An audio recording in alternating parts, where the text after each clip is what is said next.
போட்டித் தேர்வுக்காக தன்னை தயார்படுத்தி கொண்டிருக்கும் அனைத்து மாணவ மாணவியருக்கும் வெற்றி பெறுவதற்கு எங்களுடைய எஸ்ஆர்எம் யூடியூப் சேனல் உங்களுக்கு ஒரு உறுதுணையாக இருக்கும் என்று நாங்கள் நம்புகிறோம். தொடர்ந்து பாருங்கள். பிடிச்சிருந்தா லைக் பண்ணுங்கள், ஷேர் பண்ணுங்கள், பக்கத்தில் இருக்க பெல் ஐக்கானையும் கிளிக் பண்ணுங்கள். அடுத்தடுத்து நம்ம போடக்கூடிய ஒவ்வொரு ஆடியோக்களும் உங்களுக்கு மிகவும் பயனுள்ள வகையில் இருக்கும் என்று நாங்கள் நம்புகிறோம். வாங்க ஆடியோவுக்குள்ளே போகலாம். இன்றைக்கு பார்த்தீங்க அப்படின்னா 6ஆம் வகுப்பு பாடப்புத்தகத்திலிருந்து சில வினாக்கள் எடுத்திருக்கேன். ஸோ ரொம்ப முக்கியமான வினாக்கள். இது நமக்கு அதிகமாக தேர்வில் கேட்கக்கூடிய வினாக்களுமாக இருக்கும். ஆகையினால் நல்ல முறையில் படித்து நீங்கள் தேர்வில் வெற்றி பெறுவதற்கு எங்களுடைய எஸ்ஆர்எம் யூடியூப் சேனல் உங்களுக்கு உறுதுணையாக இருக்கும். வாங்க ஆடியோக்குள்ளே போகலாம். மக்களாட்சியின் பிறப்பிடமாக அமைந்தது எது? விடை கிரேக்கம்.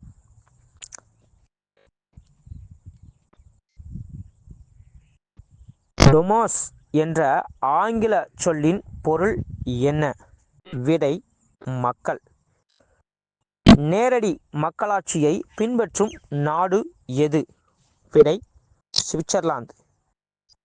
உலக மக்களாட்சி தினம் எந்த ஆண்டு முதல் கடைபிடிக்கப்பட்டு வருவதாக ஐநா அறிவித்தது?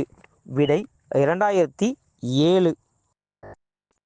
உலக மக்களாட்சி தினம் எந்த நாளில் அனுசரிக்கப்படுகிறது? விடை செப்டம்பர் 15. அதிபர் மக்களாட்சியை பின்பற்றும் நாடு எது? விடை அமெரிக்கா மற்றும் கனடா. உலகில் மிக நீண்ட அரசியல் அமைப்பு சட்டம் கொண்ட நாடு எது? விடை இந்தியா. பெண்களுக்கு எந்த ஆண்டு முதல் ஓட்டுரிமை வழங்கப்பட்டு வருகிறது? விடை 1920. வாக்களிப்பதற்கான தகுதியான வயது என்ன? விடை 18. உலகில் பெண்களுக்கு ஓட்டுரிமை வழங்கிய முதல் நாடு எது? விடை நியூசிலாந்து. இந்திய குடிமக்கள் எத்தனை சதவீதம் நாட்டில் மக்களாட்சியின் மீது நம்பிக்கை கொண்டிருந்தனர்? விடை 79%. ஆதி மனிதன் டேஸ் பகுதியில் குடியேறி விவசாயம் செய்தான்? விடை ஆற்றோரம் பகுதியில். சென்னை மாநகராட்சி எந்த ஆண்டு உருவாக்கப்பட்டது? விடை 1688. தமிழ்நாட்டில் உருவாக்கப்பட்ட முதல் நகராட்சி எது? விடை வாலாஜாபேட்டை.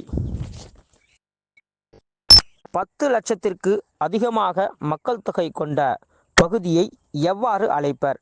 விடை மாநகராட்சி.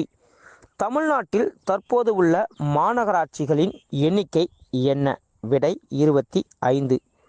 1 லட்சத்திற்கும் அதிகமான மக்கள் தொகை கொண்ட பகுதியை எவ்வாறு அழைப்பர்? விடை நகராட்சி. நகரத்திற்கும் கிராமத்திற்கும் இடைப்பட்ட ஊர் சுமார் 10,000 பேர் வாழக்கூடிய ஊராக இருந்தால் அதை எவ்வாறு அழைப்பர்? விடை பேரூராட்சி. நகராட்சிக்கு அரசு அதிகாரியாக செயல்படுபவர் யார்? விடை நகராட்சி ஆணையர். பேரூராட்சியின் நிர்வாக அலுவலர் எவ்வாறு அழைக்கப்படுகிறார்? விடை செயல் அலுவலர், அதாவது இஓ அப்படின்னு சொல்லுவாங்க. கிராமங்களில் செயல்படும் உள்ளாட்சி அமைப்பு எவ்வாறு அழைக்கப்படுகிறது? விடை கிராம ஊராட்சி. இந்தியாவில் முதன் முறையாக பேரூராட்சி என்ற உள்ளாட்சி அமைப்பு தோன்றிய முதல் இந்திய மாநிலம் எது? விடை தமிழ்நாடு. மக்களுக்கும் அரசுக்கும் இடையே இணைப்பு பாலமாக செயல்படுவது எது? விடை கிராம ஊராட்சி. பல கிராம ஊராட்சிகள் ஒன்றிணைவது எது? விடை ஊராட்சி ஒன்றியம். ஊராட்சி ஒன்றியத்தில் நிர்வாக அலுவலர் யார்? விடை பார்த்தீங்கன்னா வட்டார வளர்ச்சி அலுவலர், அதாவது பிடிஓ அப்படின்னு சொல்லுவாங்க, பிளாக் டெவலப்மெண்ட் ஆஃபீஸர் அப்படின்னு சொல்லுவாங்க. எந்த இரு மாவட்டங்களில் 4 ஊராட்சி ஒன்றியங்கள் காணப்படுகிறது? விடை பார்த்தீங்கன்னா நீலகிரி மற்றும் பெரம்பலூர். நகராட்சியின் தலைவர் எவ்வாறு தேர்ந்தெடுக்கப்படுகிறார்? விடை நேரடியாக.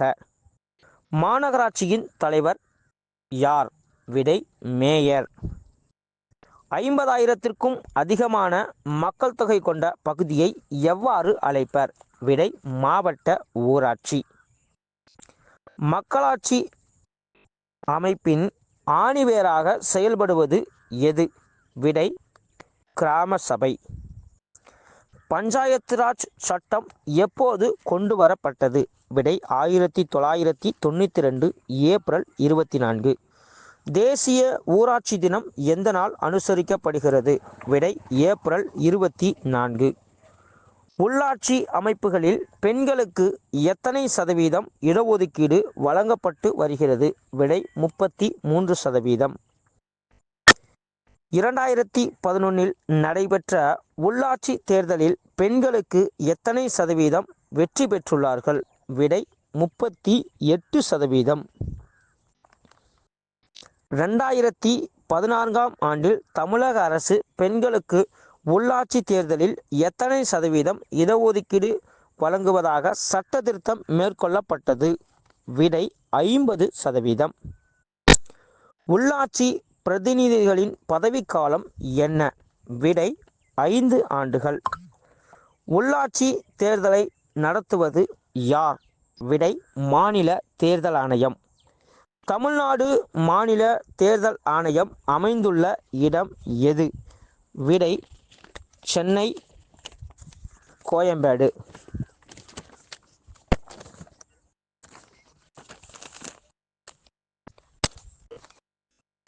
மக்களால் மக்களுக்காக நடத்தப்படும் ஆட்சியை மக்களாட்சி என்று கூறியவர் யார்?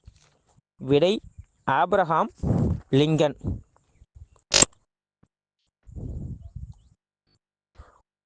ஊராட்சி தலைவர்களின் பதவிக்காலம் என்ன?